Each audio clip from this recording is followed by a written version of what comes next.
Welcome, everyone, to the Center for Strategic International Studies. I am Richard Crispin, a senior associate here at the Center and CEO of Collaborate Up. It is my true honor and pleasure to welcome you here to the Center on behalf of the Project on Prosperity and Development and on behalf of the U.S.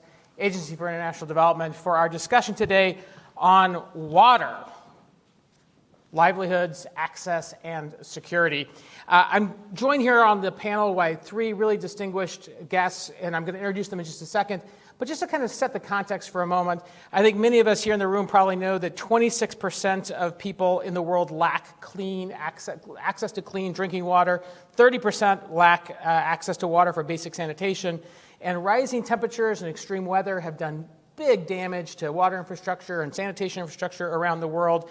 And when you combine that with the corruption and poor governance of many of these water systems, it also means that marginalized people, women, religious minorities, migrants are suffering in disproportionate numbers. And that has made water not just a humanitarian issue, but a security issue. And we want to get into both sides of that discussion today. And I'm joined here first by Nancy Eslick. Nancy, you are the Senior Deputy Assistant to the Administrator for the Bureau for Resilience and Food Security, and you are now the USAID Global Water Coordinator.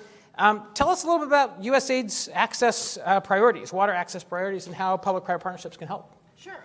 Thanks, Richard. I really appreciate being here with my fellow panelists and a chance to talk to everybody about what USAID's priorities are.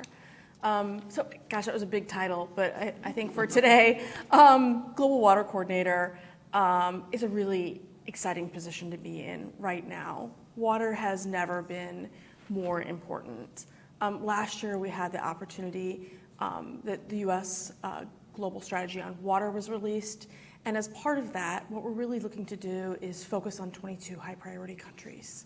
You can check out globalwaters.org and read those strategies as they come out.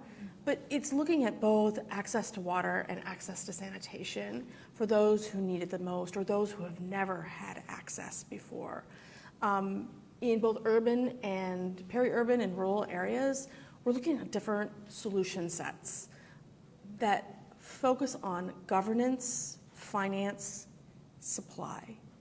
And if I could just take a second to talk about governance and how incredibly important that is in the face of climate change and these risks, that governments feel empowered and have the right resources, including financial, to make sure they're providing for their people, and that they have the right development tools to do that.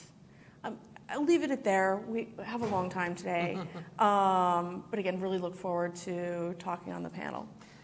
Thanks, Nancy. You mentioned there's 22 high-priority countries in that global water strategy. Those strategies are going to be rolling out over the next few months.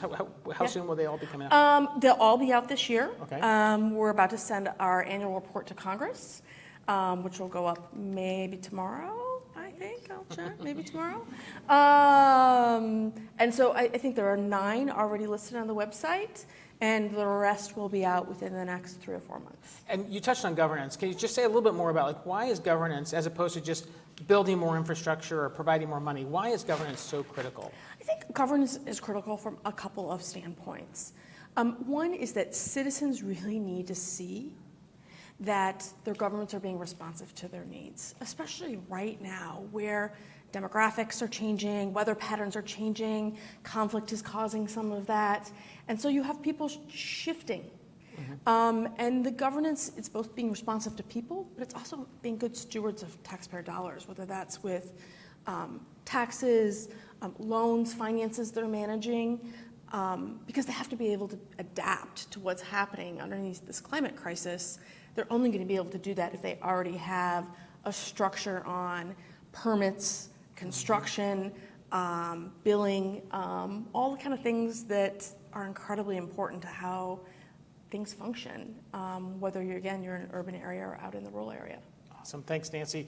Monica Ellis, you are the CEO of the Global Environment and Technology Foundation, and you've worked extensively across the private sector to galvanize commitments to water access.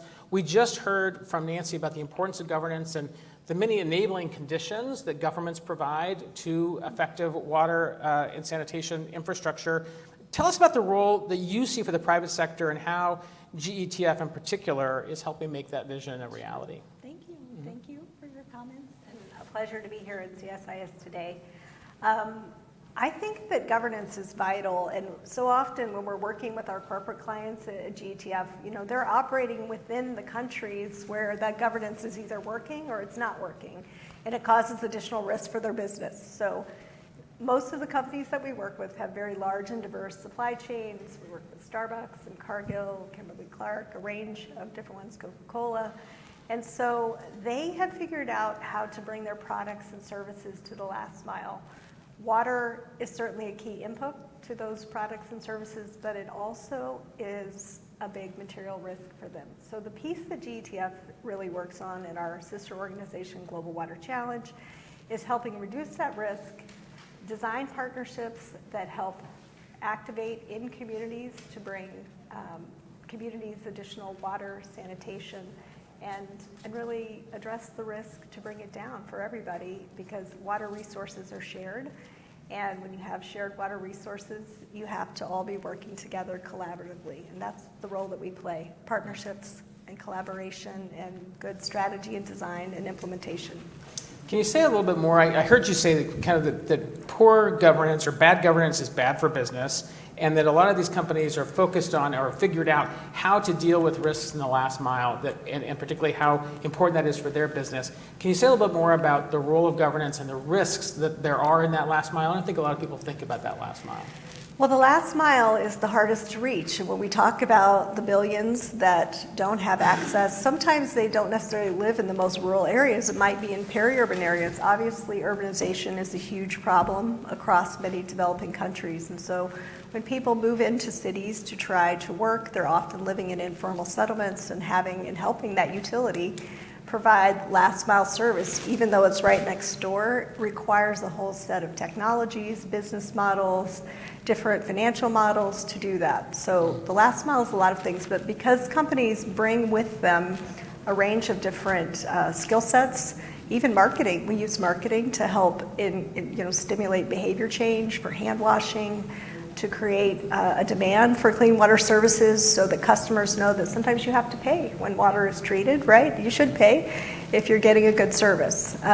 So I'm not quite sure if that answered your question, but the last mile is not always the rural mile, is what I'm trying to say.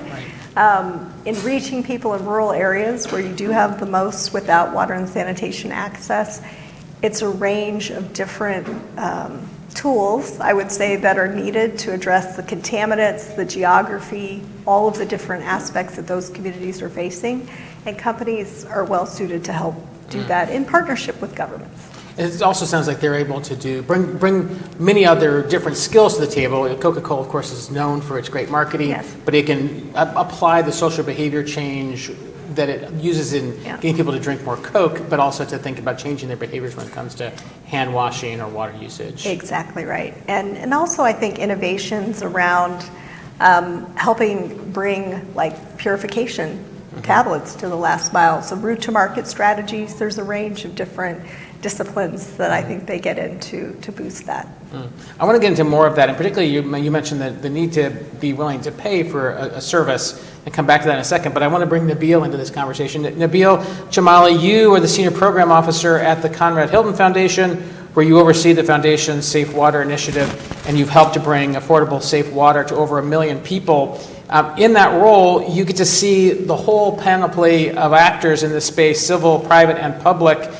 We've heard from Nancy, and we've heard from Monica some examples of how these players are coming together, but I'd love to hear your thoughts on how we can improve their effectiveness and any specific recommendations you might have. Yeah, thank you, Richard, and thank you for inviting me to the panel today. So on this point, we see really effective partnerships driven by strong leadership on the government side. The government has a very important role to play to keep all these actors together, well coordinated and working, pushing in one direction. So at the foundation, our Safe Water Initiative, one pillar of our Safe Water Initiative is to basically support systems change. When I talk about system, I'm not talking about pipes and pumps. I'm talking about supply chains. I'm talking about the private sector, civil society, citizens, donors, et cetera, all the actors who interact together and can positively or negatively influence each other to achieve a certain goal. So government leadership is really key, because our approach is to support the institutions that have the legal mandate to provide these essential services, such as safe water. So I think this is really key to have an effective sector and to have effective partnerships between all these actors. So we need a strong role for government to provide kind of that enabling environment that allows the best of civil and private sector to come out. Monica, when you think about what Nabil just said, what are some of the things that you would like to see improve in the way that governments approach this, or the way that civil society is approaching it, that would allow the private sector to even play a bigger role?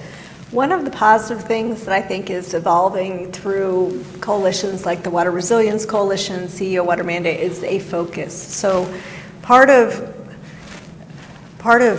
bringing everybody together is like focusing on the basins that matter most. So whether you can map those to look at the priority sourcing regions for a number of different companies, that's important because that assures income for those communities. It's getting that focus right in terms of where you're going to be investing and acting, and trying to bring everybody together and to put their disparate interests together, maybe aside, and work together collectively. So bringing focus and sort of a rigor in terms of how they approach that. That's a great point. And Nancy, I want to come back to you. And I know that the president is working right now with Congress on this PREPARE program, trying to mobilize $3 billion in finance for addressing climate impacts for the most vulnerable in the world. That's a big commitment on the part of the U.S. government. We just heard from Monica about the importance of focus. You've talked about these strategies. What can we expect from USAID in terms of helping to focus these investments and making best use of that $3 billion? So, building on kind of Monica and Nabil's comments on the private sector, I think PREPARE and what we're trying to do is make sure that it's a shared objective. Make sure that everyone is working towards the same goals. And I think it's incredibly important, and thank you for having a good, diverse panel this morning. Foundations have a part, private sector have a part, NGOs have a part to really make sure that we are addressing climate change. I mean, the financing gap is one of the things that we can work on in terms of making sure those countries that are already the most vulnerable have access to finance, that they have competitive loans, and then they have the right amount of loans. Even in the United States, we have the state revolving funds. And that's because we need those in order to build the infrastructure. And we need to deal with growing populations and climate change. The finance and what we're looking at in climate change is also incredibly important because climate change is a water crisis. And what we can really do in the water sector is we can adapt. I mean, across the world, wastewater treatment plants are built in the lowest place in a city, a location, from an engineering standpoint. So if they're in the lowest place, it also means they're the most vulnerable to floods and natural disasters, which then automatically puts offline safe sanitation services to cities and to individuals. I mean, this isn't an urban area, but this is a global phenomenon. And so this is where financing and working with the private sector and creating that access is really useful, because there is a public good to be provided, and those are the people that are going to actually do the financing. The private sector also comes in terms of some of that provision and adaptation in terms of building out systems and market systems. So you need players that are willing to either work on performance-based contracts, go and establish small and medium enterprises that can provide low-cost technologies in areas that perhaps utilities can't get to. And so the adaptation, water crisis, the private sector, it's all combined together in terms of what the solution is and how every day we're looking to adapt. Yeah. I consider myself something of a finance and procurement nerd, so I love. I love it. I love it. I love that you're bringing up contract structures and financing mechanisms, because I think these are, we often are thinking about like, oh, innovation is going to come from technology, which I do want to come to in a second, Monica, but tell me a little bit more about what do you see in terms of the innovations that we need on the financing side and on the performance-based contracting side? Explain what that means to our audience, but also what do you see that needs to be done on that side? Okay, I love that you're asking me this question. You and I can geek out for a minute. Geek out. Yeah. As I say all the time, and people in my organization get sick of it, is organizations, this is government, NGOs, et cetera, don't fail because they have bad ideas. Everybody has great ideas, but underneath the surface, you need good HR, you need good contract management, budgeting, and systems.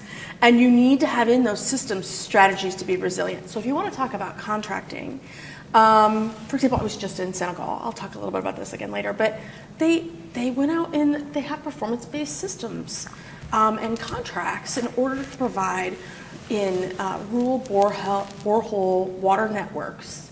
And they have indicators that they need to meet and standards in terms of quality and access of people.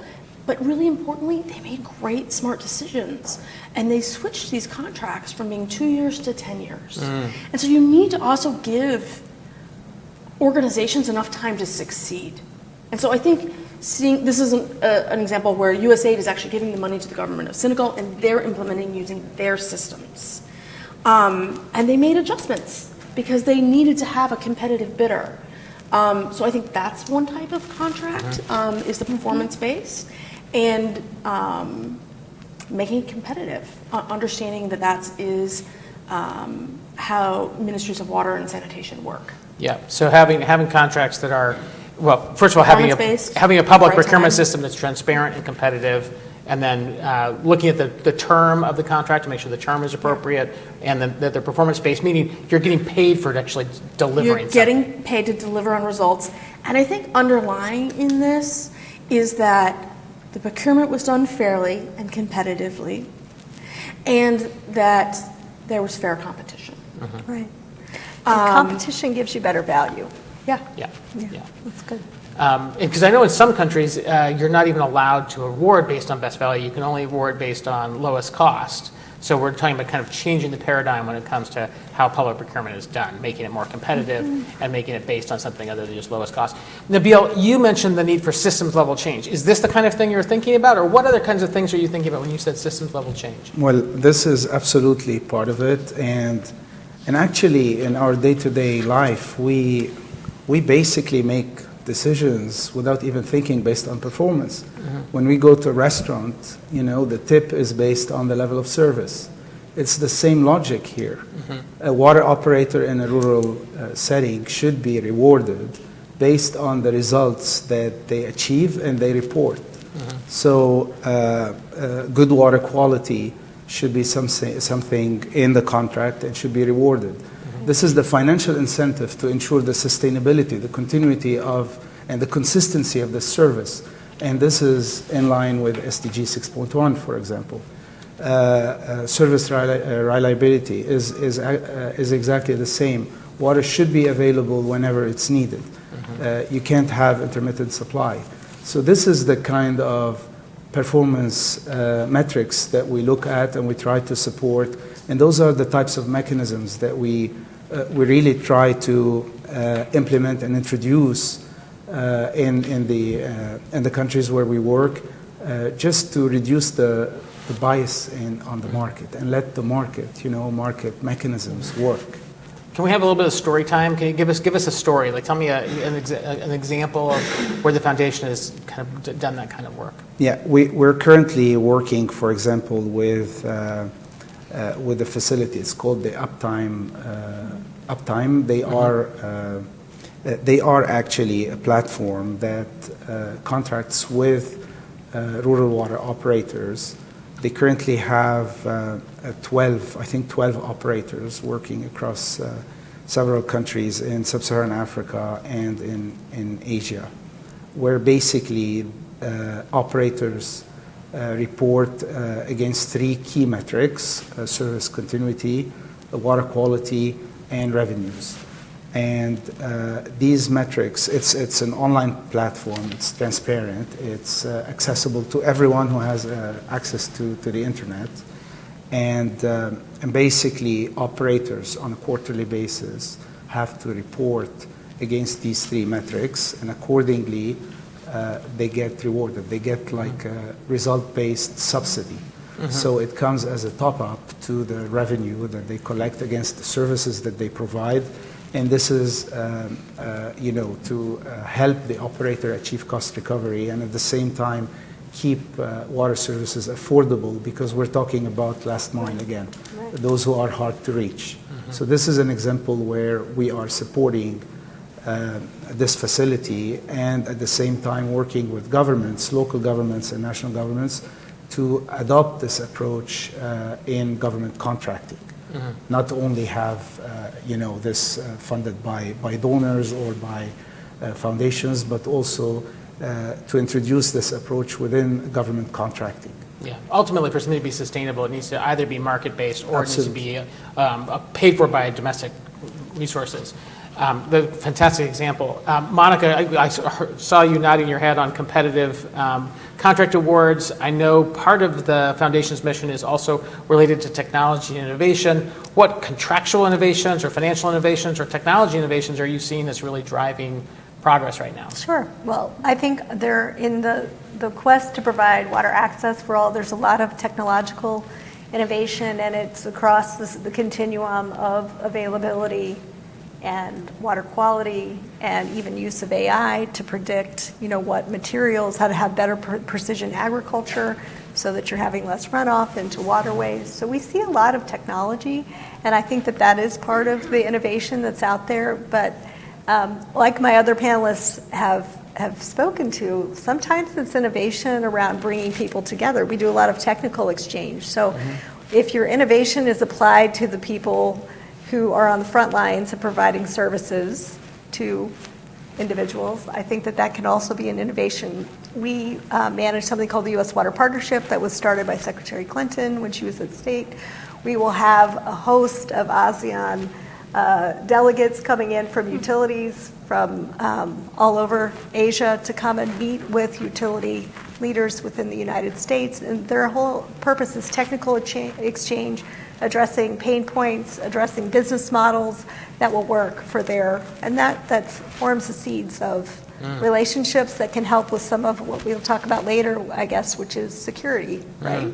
We have those relationships in place. So there's all kinds of innovation and business model innovation too. So not just to reach the last mile rural residents, but also pro-poor models for people living in very dense settlements, so that the utility or the water service provider can have cost recovery for the services that they're providing. So I do want to delve a little bit more into the security issue in a second, but so what I'm hearing you say is that there are technological innovations like precision agriculture, where you reduce the amount of water usage by precisely delivering water where it's needed, only when it's needed. Drip irrigation. There's a million technologies for every pain point on the water spectrum. And then there's also what I'll call maybe stakeholder innovation, where you're bringing people together, how you're convening them, promoting learning exchanges. Yes. Say a little bit more about this, the example you just mentioned about dealing with super dense communities that are underserved. Like, what are you seeing that's really a breakthrough on that? Well, we work a lot with an organization called Water and Sanitation for the Urban Poor. They're based out of the UK. They work with some large utilities, but also the Global Water Operators Partnership. I'm thinking of a community that we worked in outside of Kampala, Uganda, and it was basically urbanization had brought thousands more people into the city for jobs. And what we created was a cooperative where women would be able to sell like tokens that allowed for 20 liters of water. They had done their analysis around what the ability to pay would be. And then there were kiosks that were installed that were nearer inside those informal settlements, so you can kind of pay as you go for the water that you need. That's just one example. Do you ever hear pushback? I mean, I've heard pushback from others about, well, no, water should be free, and that it's a human right. How do you respond to that kind of pushback? Well, you have to pay for water to be purified, to be moved, to be brought to the customer. So I think that while we all have access to water, we don't all have access to clean water. Right. And so I'm all for water being a human right, but we have to actually Figure out how to pay for it. figure out how to pay to clean it, deliver it, make it sustainable over time so that it has the public health benefits that actually can uplift society. Yeah, fantastic. Nancy, Monica raised the issue of water as a security issue. Tell us a little bit about how is water access no longer just a humanitarian issue, but how is it becoming a hard security issue? So it definitely is. I don't know, 2012, the NIC, the National Intelligence Council. Issued a report that basically said water's our next crisis.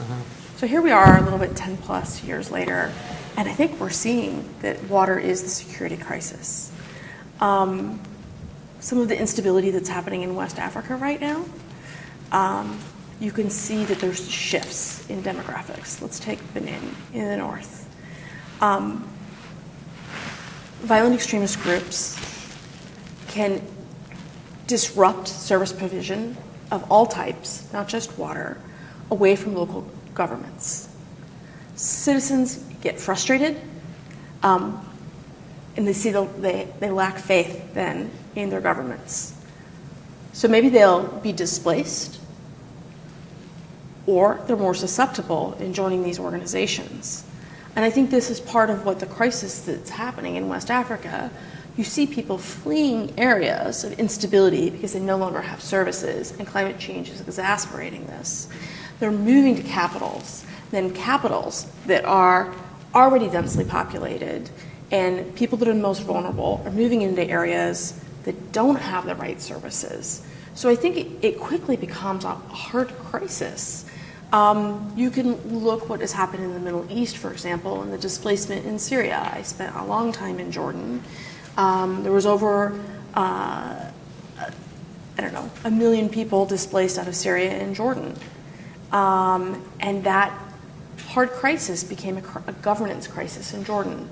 And how are they going to provide for these additional million people, these Syrians?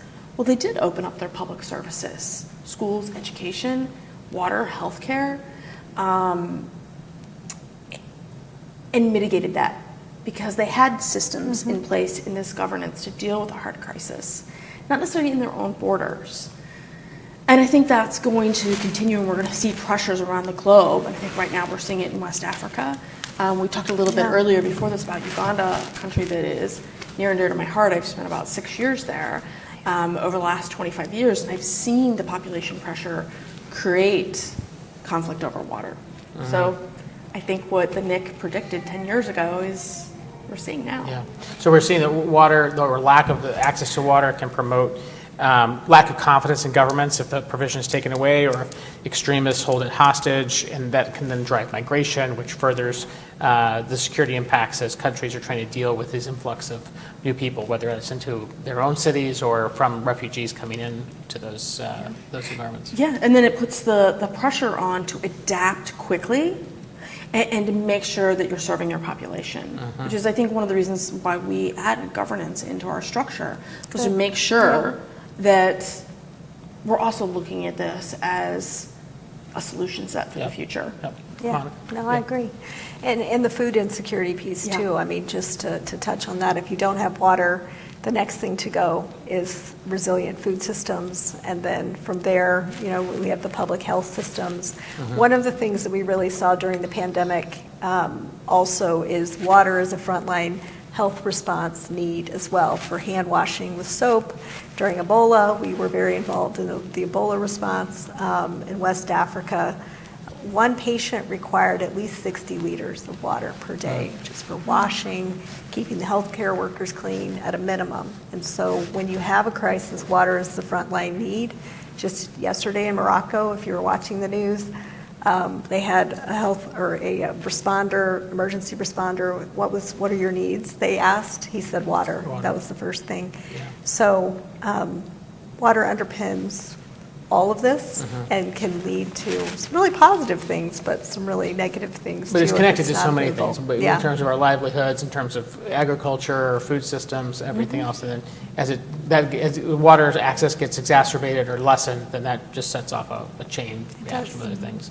And what would we, if we were to look at the USAID Global Water Strategy, how are you guys thinking about mitigating some of these impacts from a security point of view? I think this is where it's really important. We usually work in a bilateral fashion. So on the ground, we have experts and we have leadership that's working in conjunction with the private sector, with government, but it's looking about where are the gaps, where are the needs. Should we adjust? In Benin, are we going to shift or add on areas in the north?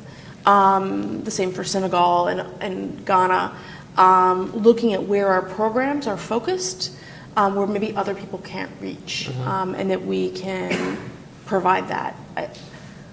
We also have another part where we look at terms of humanitarian assistance, which falls outside of our high country plans, and that is because people in these crises do need access to water. So we're always making sure that we're being reactive to the situation on the ground, whether that's Ukraine, whether that's West Africa and what's happening, Morocco. We're looking to be flexible and respond quickly. Yeah, that's fantastic. I'm going to turn to the audience in just a second. We've set up a microphone there, kind of on the stage left there. I guess you're right if you're back there. So if you want to ask questions, you can go and stand at that microphone, and then I'll come to you. And feel free to go ahead and start lining up there. But I'm going to ask a couple more questions to the panelists, and then I'll come right to you. But please feel free to make your way to that microphone. Nabil, I want to come back to you. We were talking a moment ago about systems level change. You get to see so many different stakeholders involved in these water projects. Who are the main stakeholders that are driving the most positive change within water security and access right now? Yeah, so of course, every country, every context is different, and it depends on the capacity. But in general, as I said, government leadership is really essential. This is the core of the key to success in a safe water system.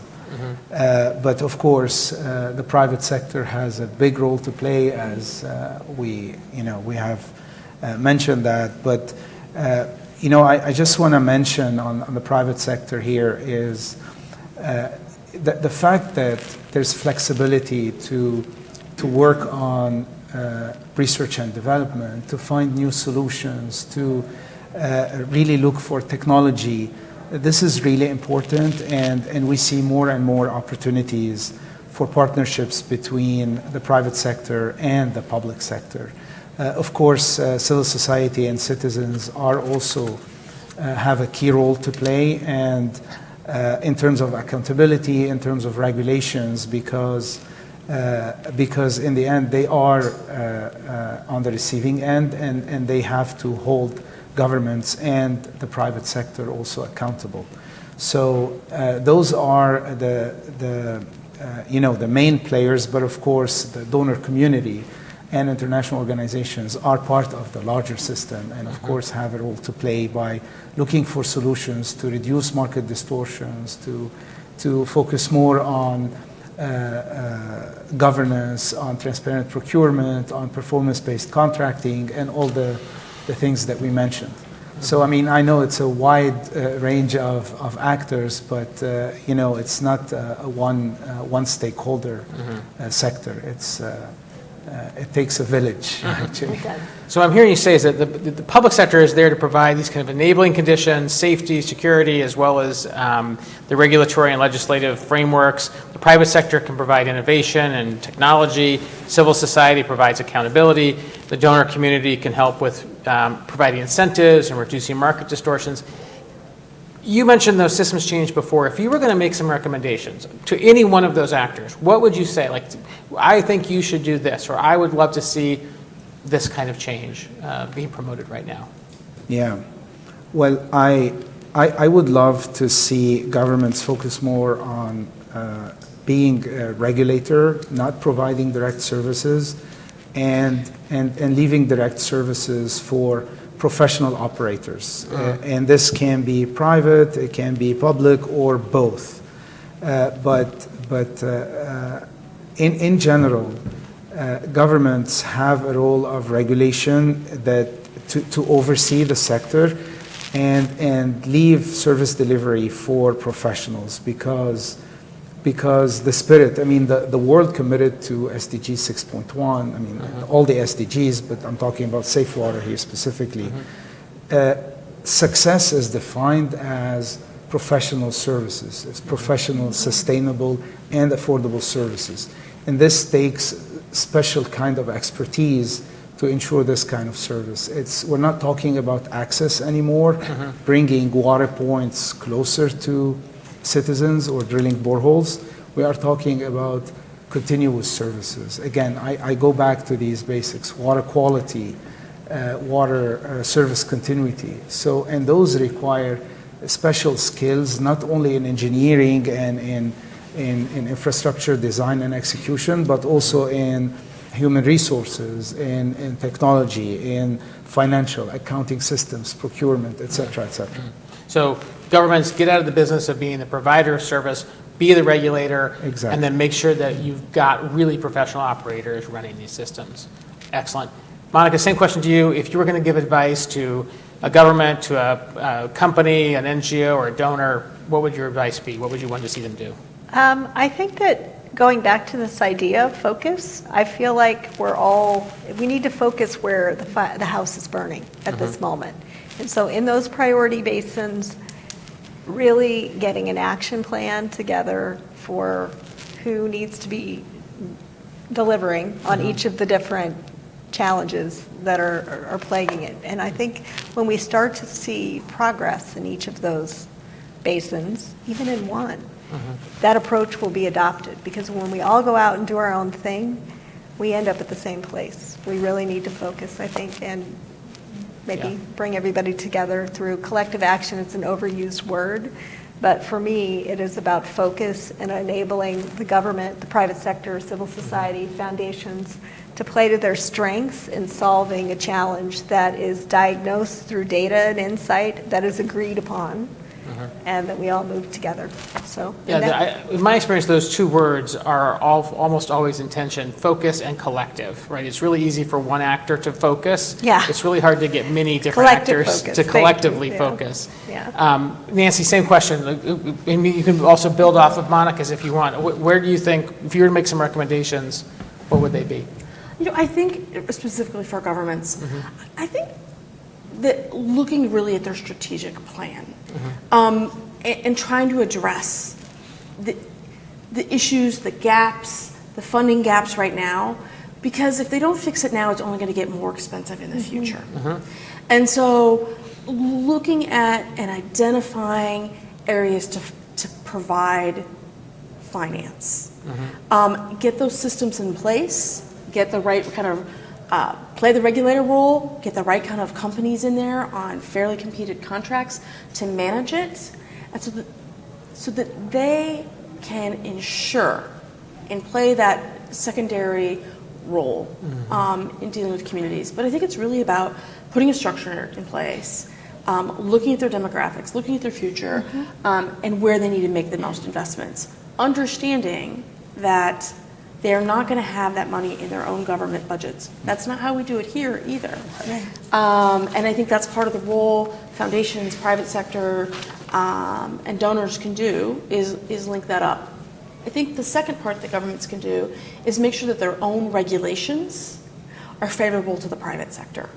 Whether that's something small, like allowing everyone knows about Lixil and the Sacto toilet, making sure they've got supply chains in place, and distribution in place, that regulations help these private sector provide in some of the hardest places. So I'd say regulation, structure, future planning, and finance. Love it. Love it. Good. Okay, I want to come to our friends in the back here, and I do want to encourage everybody who wants to make a question to get up there and ask it. You're very brave to be the first. Tell us your name and affiliation, if you would, please. Thank you very much. I'm Dr. Angela Pashian. I'm a professor at American University in DC. And I also have had my feet in the ground. So I've spent over 13 years in Nairobi's second largest slum, Mukuru. So I have that experience and also my academic expertise as well. Thank you all for what you shared. It's super, super important. And what I'm hearing is possible solutions for the informal settlements. And currently I'm doing research with a collective group in Kenya to try and find viable solutions to bring water to the informal settlements. And we use Mukuru as our case study. And so I'm very interested if there's any data on, I think you had the kiosks that were in Ghana, but if there's data that I would be able to access to use for my research, if there are any strategic plans from USAID to do something different in places like informal settlements, et cetera. The reason why this is critical is because over 50% of Africans live in informal settlements. So it's kind of time to get real and realize that over half the continent lives in informal settlements. And so this research that I'm working on hopefully will have data of some of the new things that you guys are doing so that we can actually provide a solution. Thank you, Professor. Monica, you want to take that Well, first? I'll just say, and then I'm sure USAID has data, but you should be talking to the National Water Services Trust Fund as well within Kenya, because unlike a lot of countries in the developing world, they actually serve as a bit of a traffic cop for donors, for priorities and different approaches to work in cities all around Kenya on this very issue. And so I think you would have some good luck there. And if you bring me your card afterwards, I'll put you in touch with the head, okay? Okay, great. Thank you. Yeah, Nancy. I think Monica was right on in terms of the Kenyan organizations really contributing to one quality data set. And from that aspect, I think that's where you should go. Again, you're welcome. They're all available online to any of our plans. We're happy to have a conversation with you about what we're doing in Kenya and some of those technologies. Is the Kenya plan up yet, or do you know? The Kenya plan is up. Okay, so there you go.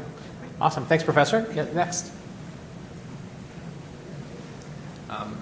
Hello, my name is Samuel Sestari. I'm an intern here at CSIS in the External Relations Department. I'm also a master's student at Syracuse University in the Maxwell School of Public Affairs and Newhouse School of Public Communications.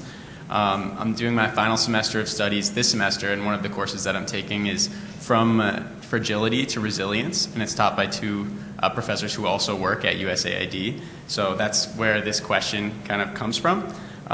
So my question is, how can foreign investment in water security projects be performed in a way that avoids creating long-term dependencies in recipient countries and rather help them develop more resilient and sustainable systems?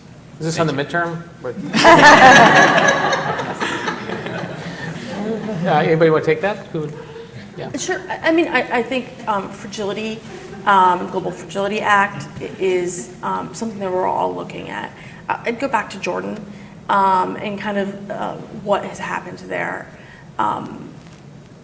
And that governance aspect, what's happened in Syria, providing those services is incredibly important as a first response so that people can create stability in their lives, in their families' lives, and then start being productive members of society through jobs, getting, again, their kids in school, getting health care. But from the governance standpoint, it really creates problems because it puts additional pressures on systems that are already incredibly fragile. And so I think this is where collectively we all need to support what's in place and allow them to adapt and grow, and where international donors have a role, especially in a situation where you have displaced people, and I would also say the violence is definitely a trigger for the fragility. I don't know. Absolutely, yeah. Yeah. No, you're right. Well, I was going to actually go back to what Nabil spoke about, and maybe you want to key back on that, but it's having professionalized service providers available also to operate in those contexts, because the water systems and the contaminants in the water may change on a day-to-day basis in terms of what's available based on what's happening on the ground in terms of violence and different things. And so it is a job, I would say, for the professionals. And incentivizing those professionals to stay and operate it for the long term is part of the recipe. Nabil, anything you want to add? Yeah, and I definitely agree. I would add also, try to work with communities to feel that they have a role also to play to protect their own resources, because the problem is not in one specific location. It starts at the source all the way to the tap. So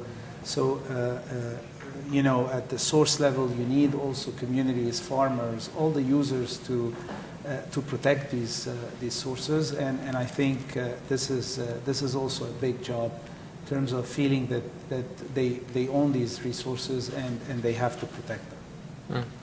Samuel, you'll have to report back. Let us know if you got an A. Go orange, Yes. go orange, right? Thank you. Good afternoon. I'm Shannon Hertzfeld. I wear a number of hats. Until recently, I was a corporate executive in a Fortune 100 company. I'm currently a senior advisor to Save the Children, and I'm also a senior associate here at CSIS. So my hat's off to you, to our great moderator. I'd like to go back to the question posed earlier about what's the right price for water. There's no question that water in and of itself is one of the most essential items for the human condition. We cannot live without ingesting it early, often, and regularly. The role of sanitation, as Monica described, that water provides is an essential first line of defense between the human body and disease. And the last point, which is there are lots of things in our lives which are given to us, given in quotes, but which are provided to us by governments without sending a bill to the household. For example, it's really expensive to build a nuclear submarine, but I haven't gotten a bill for one yet. Yet society has chosen to configure the provision of water as something that comes with a bill, whether you're rich or poor.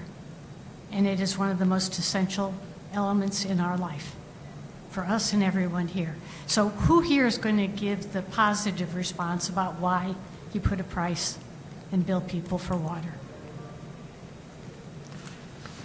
First of all, I would observe that you do pay a bill for the nuclear submarine. We all do when we pay our taxes. Yeah. But then you're talking about society deciding to spread the cost through taxation, but that's not what's done in water. So anyway, that's it. I'll step back. It's a fair point, but yeah.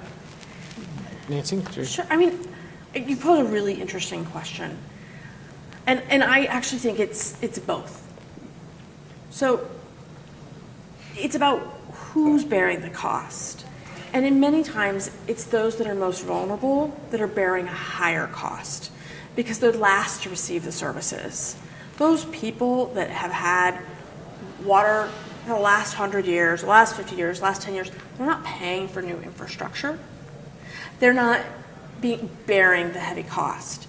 That's going to be new areas, areas of massive growth. But water is one of those areas that there are multiple users, whether it's agriculture, whether it's personal use, sanitation, industry. And so I'm going to take it from a business standpoint, which is, shouldn't industry also pay for their inputs? Governments need to balance their budget. Government arrears cause financial crisis. It's the IMF. That's another CSIS event, not this one today. And so I think governments do need to look at how they can ensure that they are paying for the utility that they're providing. I mean, I could, as we talk about procurement, I could geek out over non-revenue water all day long. I could too. And so, like, it's incredible, and this is where the governance comes in. Yeah. Like, non-revenue water and those lost drops, whether that's through theft, whether that's leakage, whether that's corruption, is incredibly important for governments to figure out where those costs are being lost so they can minimize the bill. So I wouldn't say, for me, it's not about why you charge. It's about how much you charge and what goes in. Nabil was talking about what goes in the back end of that. In making sure that a system is up and running with the right operators, the right quality, and people are paying the lowest possible cost, whether you're a new user or an existing user. Because I think it's unfair for those that are most vulnerable to bear a higher unequitable cost. But I think it's out of our decision factor whether water is going to be charged. Right. Do you think, is it fair to say that while water may not be free, it's not so much a question of whether or not to charge, but how much to charge and who to charge, and to make sure that the charge is appropriate and maybe perhaps means tested, for lack of a better word, so that industry pays its fair share, agriculture pays its fair share, wealthy people pay maybe more than poor people, so that we make sure that however that's going to work out. I mean, I'm getting a little maybe too specific there, but it's about making sure we differentiate. Yeah, I mean, water has dual uses, Right. And you can't separate water, a drop of water used for your personal need from a drop in industry. Right. And so it's a good, it has a cost. And how governments work is to make sure that they're charging. So Right. Well, and typically, like in a USAID project or any of the programs that we're supporting in the developing world, we're going to be looking at household surveys. We're going to actually be surveying how much are you paying, if they are paying, how much can be paid based on income levels to get to the insights about what might be sustainable. Because if water isn't paid for, you're not going to be able to sustain the long-term maintenance of the systems that are providing the water. So it's complex, but there's processes out there to figure it out. Anything you want to add, Nabil? Yeah, I would say that no one is paying for water. People are paying against a water service, because water is free. Anyone can go fetch water anywhere they want or collect water when it rains. But they're paying for the convenience, and they're paying actually for the treatment of getting water to their homes anytime they need it, and it's clean. I mean, it's a privilege actually to be able to just open your tap and drink water from the tap. This is what we are paying for.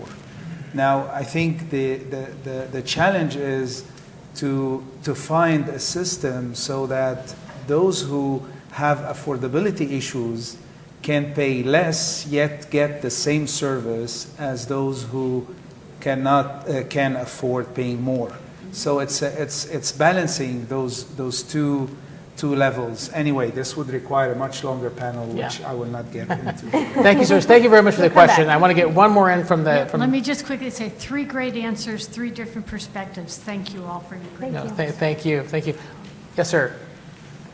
Changing focus just a little bit. It's been a very exciting year in the water sector.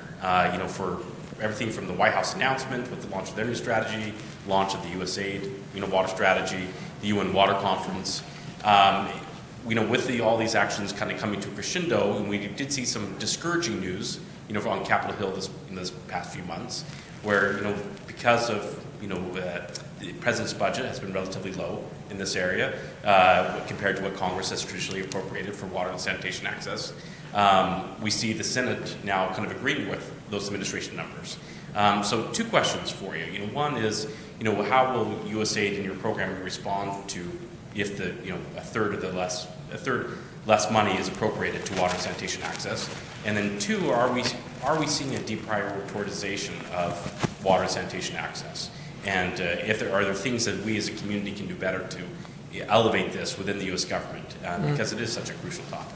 That's a great ending question, and I'm actually going to build on that and just say, and you can choose to answer any part of this. So the 2 questions I hear are, what will USAID's response be if the appropriation is down by a third, and what should we as a community be doing to help to raise it as a priority? So I'd love it if you could end with, what is the charge that you would give to our audience of things that they can go and do to make sure that water stays as a priority?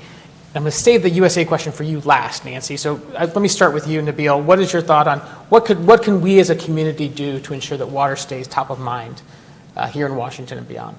Yeah, I mean, from the perspective of the Hilton Foundation, we basically cannot, given our legal status, we cannot address those issues or work with influence legislation. So our work is limited to evidence, technical assistance, and also, pilots and providing technical assistance. So this is what I would just mention.